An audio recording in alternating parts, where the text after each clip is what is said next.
Okay, Assalamu alaikum. Hope everyone is doing good. So today we are starting practice questions of the chapter that is supply. Okay.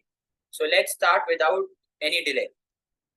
Okay. So the chapter we are doing today is supply. Okay. The chapter we are doing today is supply. Okay. This is your chapter. We are doing practice questions. Let's start with question number 1. Okay. So question number 1 is define the term supply 2 marks. So this question is asking you, okay, what is supply? तो मैं आपको शुरू कराता हूँ. Okay, so we are doing the answer of question number 1. Sir what is supply? बेटा मैंने आपको पढ़ाते वक्त भी बताया था कि सप्लाई की डेफिनेशन क्या है. तो आपने मुझे बोला सर आपने बताया कि definition supply represents willingness. Supply represent करता है विलिंगनेस और क्या रिप्रेजेंट करता है? एबिलिटी. किसकी एबिलिटी भाई? सप्लाई कौन करता है? दो इकोनॉमिक एजेंट्स हैं, कंज्यूमर, प्रोड्यूसर और गवर्नमेंट. तो सप्लाई कौन करेगा? प्रोड्यूसर करेगा. तो सर सप्लाई की डेफिनेशन क्या हो गई? Supply represents willingness and ability of a producer to produce और सेल अ गुड और सर्विस. ये डेफिनेशन हो गई. ये डेफिनेशन किसकी हो गई? ये सप्लाई की डेफिनेशन हो गई. तो what's the definition of supply? Supply represents willingness and ability of a producer to produce और सेल अ गुड और सर्विस. ये 2 मार्क की डेफिनेशन है. ठीक है, आपको कुछ भी नहीं करना, आपको सारे क्वेश्चंस में सॉल्व करा रहा हूं. You just need to solve it in a paragraph form. ठीक है. Question number 2, explain law of supply. 2 mark. Sir ये लॉ ऑफ सप्लाई क्या है? बेटा मुझे एक बात बताओ, सप्लाई कौन करता है? बेटा सप्लाई प्रोड्यूसर करता है. सप्लाई कौन करता है? बेटा सप्लाई प्रोड्यूसर करता है. ये लॉ ऑफ सप्लाई भी किसके हिसाब से होगा? प्रोड्यूसर के हिसाब से होगा. तो मुझे बताओ लॉ ऑफ सप्लाई क्या कहता है? कि मैं ज्यादा प्राइस पे ज्यादा ज्यादा माल सप्लाई करूंगा क्योंकि मुझे प्रॉफिट ज्यादा दिख रहा है, और मैं कम प्राइस पे बेटा कम माल सप्लाई करूंगा क्योंकि मुझे प्रॉफिट कम दिख रहा है. तो आपने बोला सर लॉ ऑफ सप्लाई के मुताबिक एज अ प्रोड्यूसर मैं ज्यादा प्राइस पे ज्यादा माल सप्लाई करूंगा, कम प्राइस पे कम माल सप्लाई करूंगा. इसलिए प्राइस और क्वांटिटी सप्लाइड के दरमियान कौन सा रिलेशनशिप है बेटा? Positive relationship. शाबाश. तो मैं इधर लिख दूं बेटा प्राइस और क्वांटिटी सप्लाइड के दरमियान कौन सा रिलेशनशिप है? पॉजिटिव. सर पॉजिटिव रिलेशन कैसे? बेटा प्राइस भी बढ़ रही है और क्वांटिटी भी बढ़ रही है, दोनों सेम डायरेक्शन में जा रहे हैं. तो कौन सा रिलेशन है? पॉजिटिव. तो जब भी रिलेशन पॉजिटिव होगा कर्व होगा अपवर्ड स्लोपिंग. डिमांड की पहली क्लास के अंदर सिखाई थी ये बात, डायग्राम रिलेशन के हिसाब से बनती है. तो जब भी रिलेशन नेगेटिव है कर्व है डाउनवर्ड, जब भी रिलेशन पॉजिटिव है कर्व है अपवर्ड. तो लॉ ऑफ सप्लाई के मुताबिक प्राइस और क्वांटिटी सप्लाइड के दरमियान पॉजिटिव रिलेशन है, इसलिए जो आपका सप्लाई कर्व है वो हमेशा अपवर्ड बनेगा. This was the answer of question number 2. Question number 2 was define law of supply. तो सर जरा आप एक बार इंग्लिश में भी बता देंगे please. Law of supply states that there is a positive relationship between price and quantity supplied. An increase in price will extend quantity supplied, while a decrease in price will contract quantity supplied. So this was the answer of question number 2. ठीक है, चलें. Question number 3. Using diagram. Diagram को use करो. Explain the effect of changes in price on quantity supplied. 4 mark. ये बोल रहा है कि डायग्राम को यूज करते हुए आप एक्सप्लेन करके दो effect of change in price. Sir change का मतलब प्राइस बढ़ भी सकती है और प्राइस कम भी हो सकती है. तो आपको इसका इफेक्ट बताना है क्वांटिटी सप्लाइड के ऊपर. तो आए डायग्राम बनानी है हमें और उसको फिर समझाना है. तो वेरी इजी. डायग्राम बनाना कोई मुश्किल काम नहीं है, वेरी इजी. आए बनाता हूं मैं आपके सामने डायग्राम. देखिए सबसे पहले मैंने 2 एक्सिस बना दी. ठीक हो गया. सबसे पहले मैंने 2 एक्सिस बना. सही. अब मैं लेबलिंग कर लेता हूँ. ऊपर एक्सिस पे मैंने लिख दिया प्राइस और नीचे एक्सिस पे मैंने लिख दिया क्वांटिटी सप्लाइड. ऊपर एक्सिस पे मैंने लिख दिया प्राइस और नीचे एक्सिस पे मैंने लिख दिया क्वांटिटी सप्लाइड. ऐसा ही है भाई. अच्छा अब मुझे बताओ प्राइस और क्वांटिटी सप्लाइड के दरमियान कौन सा रिलेशन? पॉजिटिव. तो मैंने अपवर्ड स्लोपिंग कर्व बना दिया और इसके आगे लिख दिया सप्लाई कर्व और आगे पॉजिटिव साइन बना दी, क्योंकि आपको पता चलना चाहिए कि प्राइस और क्वांटिटी सप्लाइड के दरमियान पॉजिटिव रिलेशन है, इसलिए मैंने अपवर्ड कर्व बनाया. तो आप देखें ये मैंने एक प्राइस और एक क्वांटिटी मार्क कर ली, इधर लिख दिया प्राइस पी, इधर लिख दिया पॉइंट ए, और इधर लिख दिया क्वांटिटी क्यू। ठीक हो गया। अब लॉ ऑफ सप्लाई के मुताबिक प्राइस बढ़ेगी तो मैं क्वांटिटी सप्लाइड को बढ़ाऊंगा। तो देखें जैसे ही मैंने प्राइस को पी से P1 के ऊपर इंक्रीज करा, जैसे ही मैंने प्राइस को P से P1 के ऊपर इंक्रीज करा, तो क्वांटिटी सप्लाइड भी Q से Q1 के ऊपर इंक्रीज हो गई, और इसकी वजह से मूवमेंट हो गई A से B पे। सर जैसे ही मैंने प्राइस को रिड्यूस करा P से P2 के ऊपर, जैसे ही मैंने प्राइस को रिड्यूस करा P से P2 के ऊपर, तो क्वांटिटी सप्लाइड भी कॉन्ट्रैक्ट हो गई Q से Q2 के ऊपर, और ये A से C के ऊपर पॉइंट चेंज हो गया। सर ये जो A से B और A से C पे पॉइंट जा रहा है, इसको कहते हैं मूवमेंट। जब नया सप्लाई कर्व आ जाएगा तो उसको कहते हैं शिफ्ट, और जब सेम सप्लाई कर्व के अंदर पॉइंट ऊपर नीचे हो रहा हो, उसको हम लोग कहते हैं मूवमेंट। सेट है भाई। तो मैंने आपको प्राइस के चेंज का इंपैक्ट बता दिया क्वांटिटी सप्लाइड के ऊपर। बेटा प्राइस बढ़ी तो क्वांटिटी सप्लाइड बढ़ गई, प्राइस कम हुई तो क्वांटिटी सप्लाइड कम हो गई। So this was your answer of question number 3. You have to explain the diagram yourself. It's very easy. You have everything written in your notes. ठीक है? So we are done with question number 3. Now proceeding towards question number 4. ठीक है? बहुत सुकून से काम कर रहा हूँ, आप सिर्फ ध्यान देते रहें। Question number 4. Explain the difference between subsidy and indirect tax 4 mark. तो बेटा 4 मार्क का क्वेश्चन है, 2 मार्क सब्सिडी के, 2 मार्क इनडायरेक्ट टैक्स के। क्या बोल रहा है ये कि सब्सिडी और इनडायरेक्ट टैक्स में डिफरेंस बता। तो आए क्वेश्चन नंबर 4 करते हैं। Okay, question number 4। अच्छा भाई, सर सब्सिडी क्या होती है? बेटा सब्सिडी क्या होती है आप सबको पता है। सब्सिडी इज अ ग्रांट और कैश पेमेंट। सब्सिडी क्या है बेटा? सब्सिडी एक ग्रांट है या फिर एक कैश पेमेंट है। सब्सिडी इज अ ग्रांट और कैश पेमेंट जिससे प्रोड्यूसर की कॉस्ट कम होती है, और कॉस्ट कम होती है तो बर्डन क्या होता है? बर्डन कम होता है। क्या बोला भाई मैंने आपको? सब्सिडी एक ग्रांट या फिर एक कैश पेमेंट है जिससे प्रोड्यूसर की कॉस्ट कम होगी तो प्रोड्यूसर का बर्डन कम होगा। जब प्रोड्यूसर का बर्डन कम होगा तो प्रोड्यूसर मोटिवेट होगा कि खर्चा कम हो रहा है, कॉस्ट कम हो रही है, तो वो मोटिवेट होकर सप्लाई को बढ़ा देगा। जब वो सप्लाई को बढ़ाएगा, किसी भी चीज की सप्लाई बढ़ेगी तो वो चीज सरप्लस में होगी, और सरप्लस में होगी तो ऑटोमेटिक प्राइस कम हो जाएगी, और जब भी प्राइस कम होगी तो एज अ कंज्यूमर आप ज्यादा खरीदोगे, क्योंकि आपको लॉ ऑफ डिमांड ने सिखाया है कितने से आप क्वांटिटी बढ़ाओगे। उसके लिए मैंने आपको प्राइस इलास्टिसिटी ऑफ डिमांड पढ़ाया था कि डिमांड इलास्टिक है या इन इलास्टिक है, व्हाटसोएवर इट इज। ठीक है, तो अब मुझे बताओ सब्सिडी एक फायदा है। सब्सिडी क्या है? सब्सिडी एक फायदा है, तो वो फायदा प्रोड्यूसर पास करता है, वो फायदा प्रोड्यूसर पास करता है to the consumer in form of lower price. क्या बोला आपको? सब्सिडी एक फायदा है और प्रोड्यूसर वो फायदा अकेले नहीं खाएगा, वो शेयर करेगा। इसलिए प्रोड्यूसर जो है वो इस सब्सिडी के फायदे को शेयर करता है with the consumer in form of lower price. Surplus का मतलब है कि प्रोडक्ट ज्यादा तादाद में मौजूद है मोइस। ठीक है, सो ये आपका था सब्सिडी का आंसर। सही। सर ये इनडायरेक्ट टैक्स क्या होता है? बेटा दो तरीके के टैक्स आपको पढ़ा चुका हूं।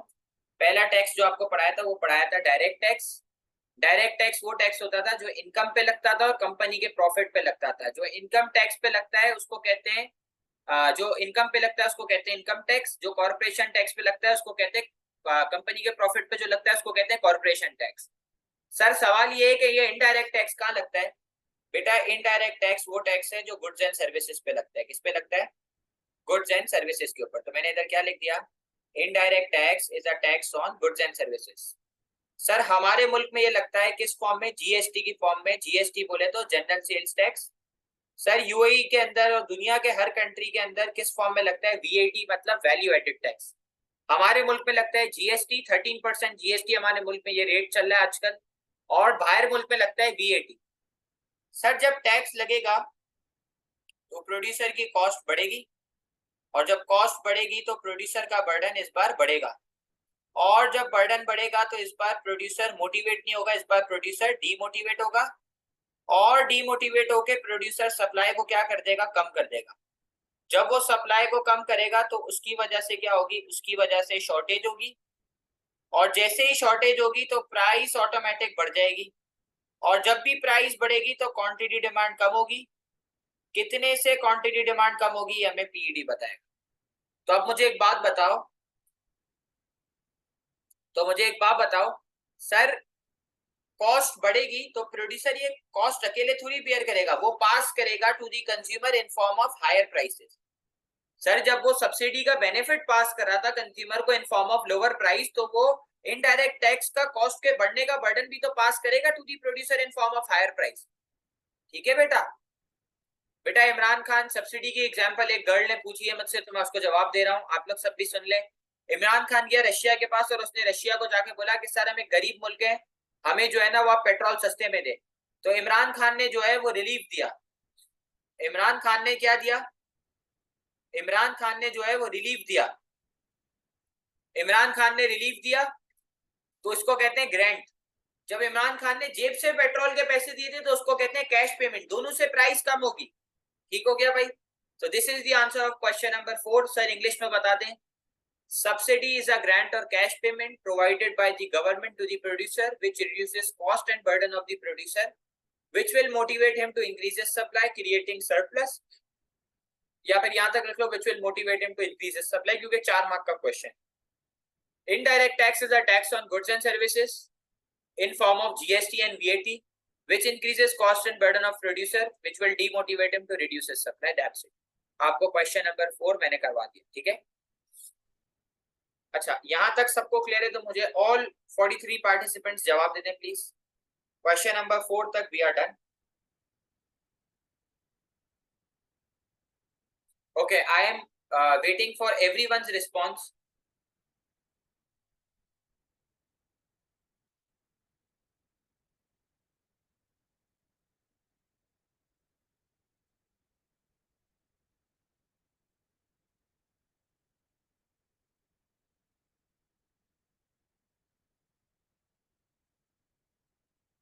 फोर नहीं आया तो आप क्लास के बाद मैं आपको वॉइस नोट भेजता हूँ, ठीक है, कोई प्रॉब्लम नहीं।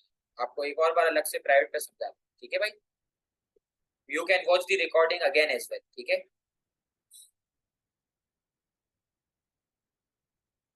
ओके, क्वेश्चन नंबर 5 इंतहाई इजी। क्वेश्चन नंबर 5 और 6 इंतहाई इजी। सर क्वेश्चन नंबर 5 क्या है? Explain the effect of increase in cost of production will affect supply for cigarettes, 4 mark. सवाल कह रहा है कि अगर कॉस्ट ऑफ प्रोडक्शन बढ़ेगी तो इससे सिगरेट की सप्लाई के ऊपर क्या इफेक्ट होगा। मुझे सिर्फ इतना बता दो, प्रोडक्शन के लिए क्या चाहिए होती है, रिसोर्सेस, और रिसोर्सेस को अच्छी जबान में क्या कहते हैं, factors of production. Sir factors of production कितने, 3। कौन कौन से, लैंड, लेबर, कैपिटल। लैंड की कॉस्ट होती है रेंट, लेबर की कॉस्ट होती है वेजेस, कैपिटल की कॉस्ट होती है इंटरेस्ट। तो ये कह रहा है कि कॉस्ट ऑफ प्रोडक्शन बढ़ गई, मतलब लैंड का रेंट भी बढ़ गया, लेबर की वेजेस भी बढ़ गई, और कैपिटल यानी कि मशीन के ऊपर इंटरेस्ट भी बढ़ गया। तो मुझे एक बात बताओ, जब कॉस्ट बढ़ेगी तो प्रोड्यूसर का बर्डन बढ़ेगा, प्रोड्यूसर होगा डीमोटिवेट, और डीमोटिवेट होकर सप्लाई कम करेगा। तो सिगरेट का सप्लाई कर्व किधर शिफ्ट मारेगा बेटा, लेफ्ट या राइट, सप्लाई कम होगी। कौन बच्चा जवाब देगा, लेफ्ट वर्ड, शाबाश शाबाश शाबाश। चलो आओ मैं आपको कराता हूँ, इसकी डायग्राम भी बना के दिखाएंगे आपको।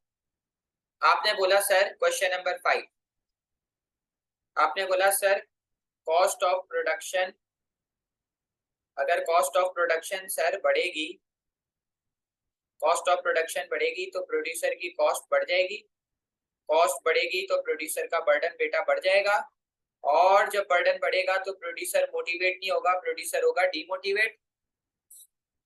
जब बोलेगा तब बनानी है, प्रोड्यूसर होगा डीमोटिवेट, और डीमोटिवेट होकर सप्लाई कम कर देगा।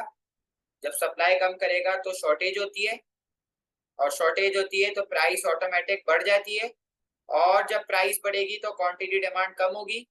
कितने से कम होगी हमें पीडी बताएगा कि डिमांड इलास्टिक है, इलास्टिक है, परफेक्टली इलास्टिक है, परफेक्टली इलास्टिक है, या फिर यूनिटरी है, व्हाटसोएवर इट इज। तो अब मुझे बताओ कॉस्ट ऑफ प्रोडक्शन बढ़ने की वजह से मैं भेज दूंगा, don't worry. Cost of production बढ़ने की वजह से सप्लाई क्या होती है बेटा, सप्लाई कम होती है। तो इधर मैं लिखूं कॉस्ट ऑफ प्रोडक्शन बढ़ने की वजह से सप्लाई कम होती है। तो आए जरा डायग्राम बनाएं, देखें। सबसे पहले आपने दो एक्सिस बनाए, ठीक हो गया जी। अच्छा, ऊपर आएगा प्राइस ऑफ सिगरेट और नीचे आ जाएगा क्वांटिटी ऑफ सिगरेट। एक्सिस की labelling is very important guys. ऊपर आ गया प्राइस ऑफ सिगरेट और नीचे आ गया क्वांटिटी ऑफ सिगरेट। सबसे पहले फर्स्ट ऑफ ऑल आपने प्राइस को कांस्टेंट कर दिया और इधर क्या लिख दिया, इधर लिख दिया price P. Sir supply curve है अपवर्ड, ये सप्लाई कर्व अपवर्ड बनाया, जहां ये टच हुआ वहां से नीचे क्वांटिटी निकाली। देखें, गौर करें प्लीज, व्हाट्सएप ना चलाएं, इंस्टाग्राम की रीलें छोड़ दें। ये आपका पॉइंट ए हो गया, ये आपकी क्वांटिटी क्यू होगी। सर सप्लाई कम होगी तो सप्लाई कर्व किधर शिफ्ट मारेगा, लेफ्टवर्ड। क्योंकि सप्लाई क्यों कम हुई, उसके पीछे रीजन क्या था कि कॉस्ट ऑफ प्रोडक्शन बढ़ रही है। तो सेम प्राइस के ऊपर प्रोड्यूसर ने डीमोटिवेट होकर सिगरेट की सप्लाई को रिड्यूस कर दिया। तो बेटा ये सप्लाई कर्व ने किधर शिफ्ट मारा, सप्लाई कर्व ने मारा लेफ्टवर्ड शिफ्ट। किधर शिफ्ट मारा, सप्लाई कर्व ने लेफ्टवर्ड शिफ्ट। तो ये क्वांटिटी किस पे रिड्यूस हो गई, क्वांटिटी रिड्यूस हो गई क्यू से क्यू1 की। जी एनी प्रॉब्लम। सर ये सप्लाई कर्व किधर शिफ्ट हुआ बेटा, this is a leftward shift. जी any problem in question number 5 बेटा, बोले जी कोई प्रॉब्लम। वेरी इजी क्वेश्चन, जो पढ़ रहा है, जो रिवाइज कर रहा है, उसको किसी भी क्वेश्चन में कोई प्रॉब्लम नहीं होगी। सर मार्केट सप्लाई क्या होती है, question number 6 define the term market supply, 2 marks. Question number 6 define the term market supply. बेटा एक सवाल ऐसा आपको डिमांड के चैप्टर में भी कराया था, डिफाइन मार्केट डिमांड। ऐसा एक और सवाल आपको करवाया गया था, वो सवाल क्या था, डिफाइन मार्केट डिमांड। सर ये क्वेश्चन क्या है, डिफाइन मार्केट सप्लाई। बताएं मार्केट सप्लाई क्या होती है, कोई बच्चा बताएगा बेटा। शाबाश शाबाश शाबाश बेटा।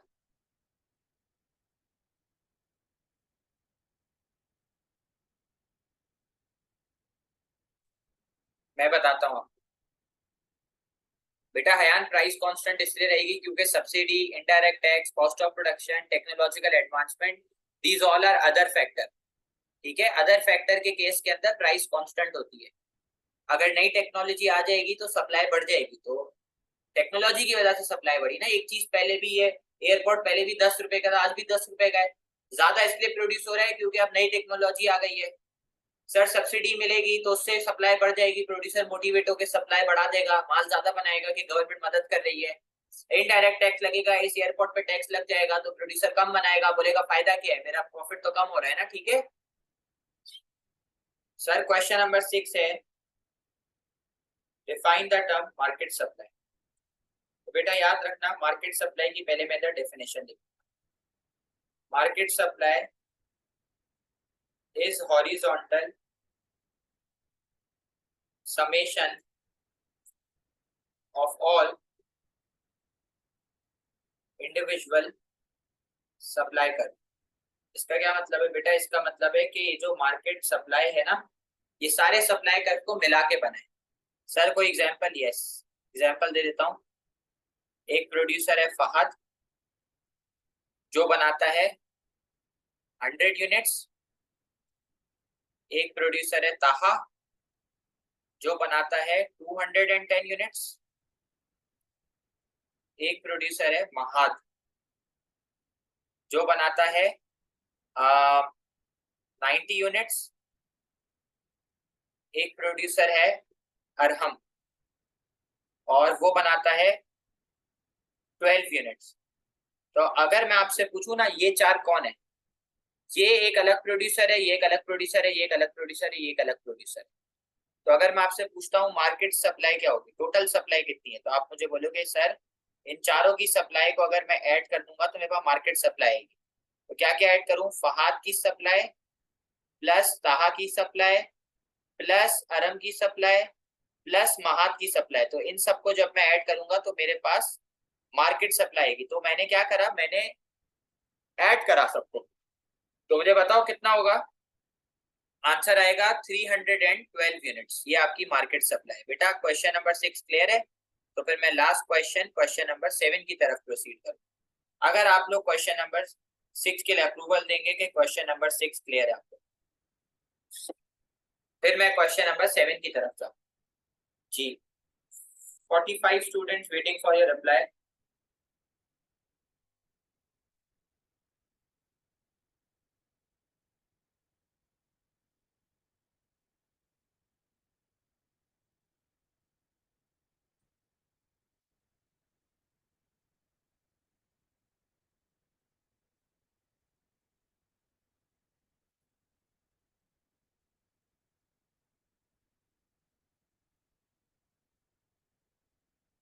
इसमें डायग्राम बनेगी नहीं, डिफाइन है, डिफाइन मार्केट सप्लाई, डेफिनेशन का सवाल है।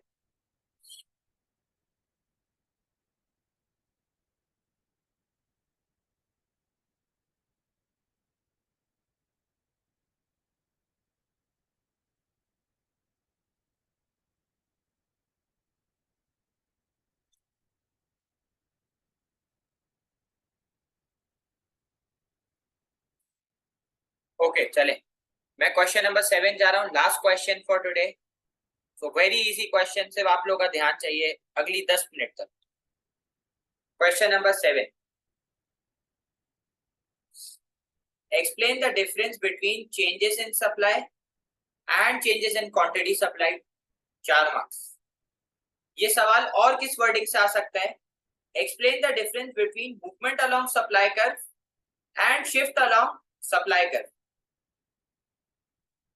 Explain the difference between contraction and extension in quantity supplied and increase और डिक्रीज इन सप्लाई। बहुत इजी क्वेश्चन, दोनों के दरमियान डिफरेंस समझाना है। मैं आपको करवा देता हूं, कोई टेंशन वाली बात नहीं है। अच्छा, कोई बच्चा मुझे जवाब देगा ना तो हम जल्दी सीख सकेंगे। मैं इधर 2 हेडिंग लिख रहा हूं, एक मैं इधर लिख रहा हूं चेंजेस इन क्वांटिटी सप्लाइड, और इधर मैं लिख रहा हूं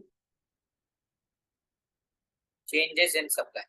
ठीक है, मैंने 2 हेडिंग लिख दी, एक मैंने लिखी चेंजेस इन क्वांटिटी सप्लाइड और एक मैंने लिख दी चेंजेस इन सप्लाई। ठीक हो गया बेटा? अब देखो मेरी बात याद रखना, चेंजेस इन क्वांटिटी सप्लाइड में चेंज आता है due to change in price. क्या बोला आपको बेटा? क्वांटिटी सप्लाइड में चेंज आता है due to change in price, तो इसका मतलब है प्राइस कंसिडर होगी। तो मैं इधर ये लिख दूं कि अदर फैक्टर कांस्टेंट होगा। क्या होगा? अदर फैक्टर कांस्टेंट होगा। क्या बोला आपको? जब भी क्वांटिटी सप्लाइड में चेंज आएगा तो वो होगा due to change in price. तो जब प्राइस कंसिडर हो रही है तो अदर फैक्टर कांस्टेंट है। अच्छा, जब प्राइस की बात होती है ना तो क्वांटिटी या तो कॉन्ट्रैक्ट होती है या तो एक्सटेंड होती है। तो मैं इधर लिख दूं, या तो क्वांटिटी सप्लाइड में कॉन्ट्रैक्शन होगी या तो क्वांटिटी सप्लाइड में एक्सटेंशन होगी, और प्राइस की वजह से मूवमेंट होती है। क्या होती है? प्राइस की वजह से क्या होती है बेटा? मूवमेंट होती है।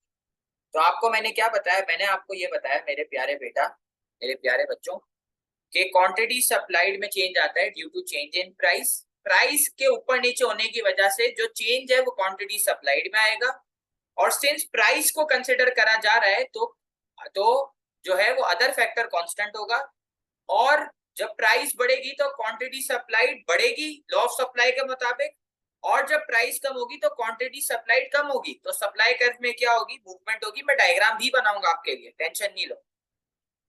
While when I talk about changes in supply, so always remember changes in supply is due to changes in other factor। जब भी अदर फैक्टर में चेंज आएगा तो सप्लाई में चेंज आएगा। तो मुझे बताओ, जब भी अदर फैक्टर को कंसिडर करेंगे तो प्राइस कांस्टेंट होगी, सही है, और अदर फैक्टर की वजह से या तो सप्लाई आपकी बढ़ेगी या तो आपकी सप्लाई कम होगी। जैसे मैंने आपको बताया कि अदर फैक्टर कितने? अदर फैक्टर 4 है। सर कौन कौन से? Cost of production, technological advancement, subsidy and indirect tax. और सर कॉस्ट ऑफ और सर अदर फैक्टर की वजह से सप्लाई कर्व शिफ्ट होता है। तो सर अगर आप हमें काम की बात याद दिला देना, तो काम की बात ये है कि भाई आप याद रखना, जब भी प्राइस की बात होगी तो इफेक्ट होगा क्वांटिटी सप्लाइड पे, सप्लाई में कॉन्ट्रैक्शन एक्सटेंशन होगी और मूवमेंट होगी। जब भी अदर फैक्टर की बात होगी तो सप्लाई इंक्रीज या डिक्रीज होगी, सप्लाई कर्व में शिफ्ट होगा और शिफ्ट राइटवर्ड या लेफ्टवर्ड होगा। क्वांटिटी सप्लाइड जयान इंडिविजुअल के हिसाब से, सप्लाई पूरी मार्केट की है। ठीक हो गया मेरे भाई। Quantity supplied, quantity demand individual की होती है कि एक इंडिविजुअल प्राइस बढ़ेगी तो ज्यादा खरीदेगा या कम खरीदेगा, या फिर एक प्रोड्यूसर ज्यादा प्राइस पे ज्यादा बनाएगा या कम बनाएगा। तो ये quantity supplied, quantity demand individual के हिसाब से। और जब सप्लाई की या पूरी प्योर डिमांड की बात हो रही है तो वो पूरी मार्केट सप्लाई या पूरी मार्केट डिमांड की बात हो रही है। सेट है सर? डायग्राम बना के समझा दें, दोबारा बता दें। क्वांटिटी सप्लाइड इंडिविजुअल के हिसाब से, और ये वाली जो सप्लाई है ये मार्केट सप्लाई की बात हो रही है जो अभी आपको ऊपर पढ़ाया था। जैसे एक इंडिविजुअल फहद, इसकी सप्लाई है 100 यूनिट्स, तो ये इसकी क्वांटिटी सप्लाइड है। और टोटल सप्लाई कितनी है? 312 यूनिट्स, ये नॉर्मल सप्लाई। ठीक है,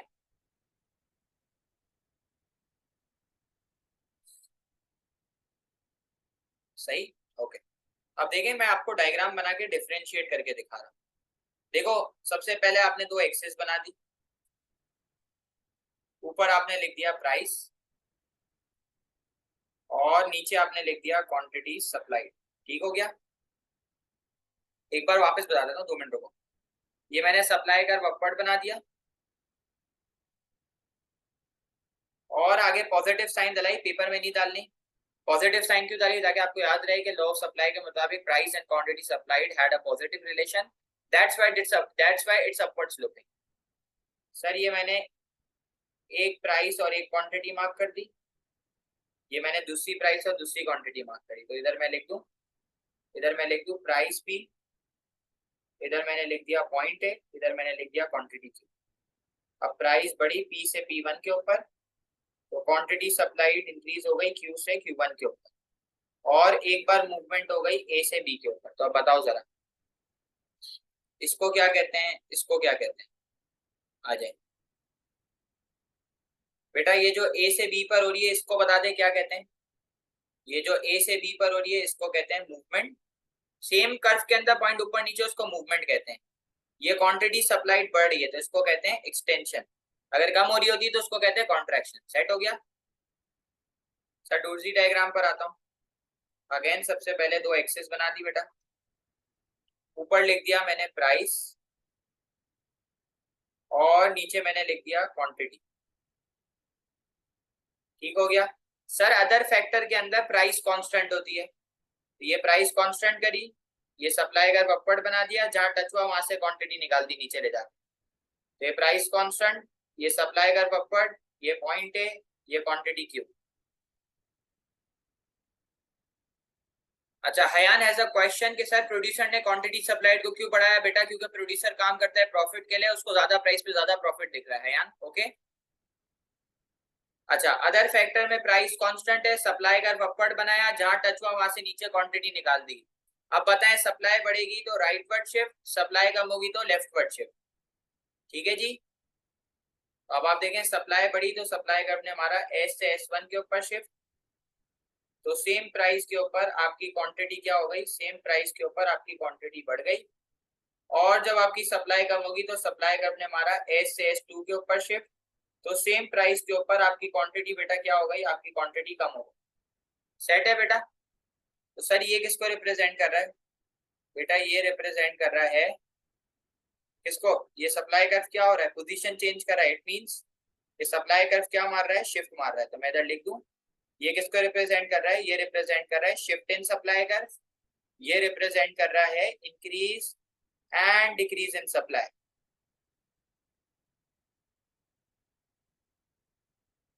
ठीक है, so this ends our topical questions of the chapter supply as well. जिसको क्लियर है वो मुझे एक थम्स अप या फिर एक ओके लिख दे चैट बॉक्स पे, then you guys can go. फिर जिसकी इंडिविजुअल क्वेरीज है I am gonna deal them. Okay, thank you. ये पीडीएफ आपको व्हाट्सएप पे मिल जाएगी। Please start practicing it. These questions are done so that you practice it and you guys make the paragraph and complete your homework. Otherwise this class has no benefit. Okay, boss. Allah Hafiz. Thank you. Yes, this is your homework. You have to write all questions in paragraph. Okay, bhai. Thank you so much. Allah Hafiz. Individual queries where you can answer on WhatsApp. Otherwise, I can open your mic as well.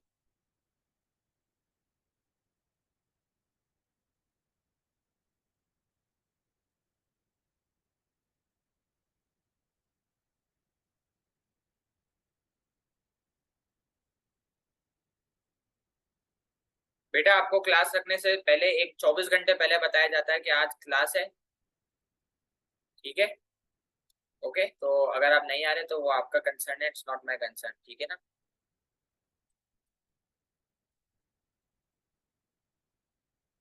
No no no no no, वो आपके ऊपर है, आपको मैंने करवा दिया homework. ठीक है। I am just doing this hard work so that you guys get a good grade. ठीक है।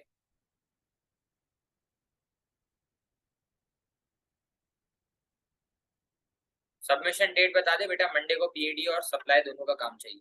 ठीक है। It's for you, it's for KPS students. जो जो कराते जा रहा हूँ वो ऐड होता जाएगा। ठीक है। सारा काम करा दिया, सिर्फ पैराग्राफ में याद कर करके लिखना है।